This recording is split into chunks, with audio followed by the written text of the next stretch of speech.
मला माहीत नाही 3 शब्दांचं हे छोटंसं वाक्य आहे, पण आपल्यातल्या बऱ्याच जणांना ते बोलायची सुद्धा भीती वाटते. लोक मला जज करतील, माझ्यावर हसतील, मला मूर्ख समजतील, ही भीती आपल्या मनात घर करून राहते.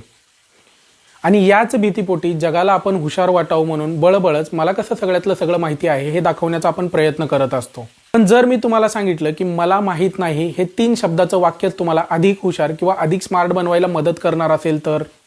शेवटी आपल्या बुद्धीलाही काही मर्यादा असतात. आपण एखाद्या क्षेत्रातले तज्ज्ञ असतो, एखाद्या क्षेत्राबद्दल आपल्याला जास्त माहिती असते, पण याचा अर्थ असा नाही की जगातल्या सगळ्याच गोष्टींबद्दल आपल्याला सगळं माहिती असतं. ज्यावेळी तुम्ही हे मान्य करता की खरंच काही गोष्टींबद्दल मला माहिती नाही, त्यावेळी तुम्ही स्वतःलाच एक संधी देता नवीन प्रश्न विचारण्याची, उपलब्ध असलेल्या माहितीचं योग्य आकलन करण्याची आणि कोणताही गोंधळ गडबड न करता विचारपूर्वक निर्णय घेण्याची. आणि याचबरोबर तुमचा प्रवास होतो त्या गोष्टीबद्दल सविस्तर जाणून घेण्याचा. तुम्ही वाचायला लागता, तुम्ही लोकांशी बोलायला लागता आणि हे सगळे अनुभव तुम्हाला माणूस म्हणून समृद्ध करणारे ठरतात. आणि यामुळेच जर तुम्हाला हुशार किंवा अधिक स्मार्ट बनायचं असेल तर मला माहीत नाही या वाक्याचा जिथे गरज असेल तिथे न लाजता न भीता वापर करायला आपण शिकलं पाहिजे. अर्थात हे सगळं एका दिवसात शक्य होईल असं बिलकुल नाही, पण जर तुम्ही मनापासून प्रयत्न करणार असाल तर एक दिवस हे नक्की शक्य होईल. हा रील जर तुम्हाला आवडला असेल तर तुमच्या जवळच्या 3 लोकांसोबत शेअर करायला विसरू नका. धन्यवाद.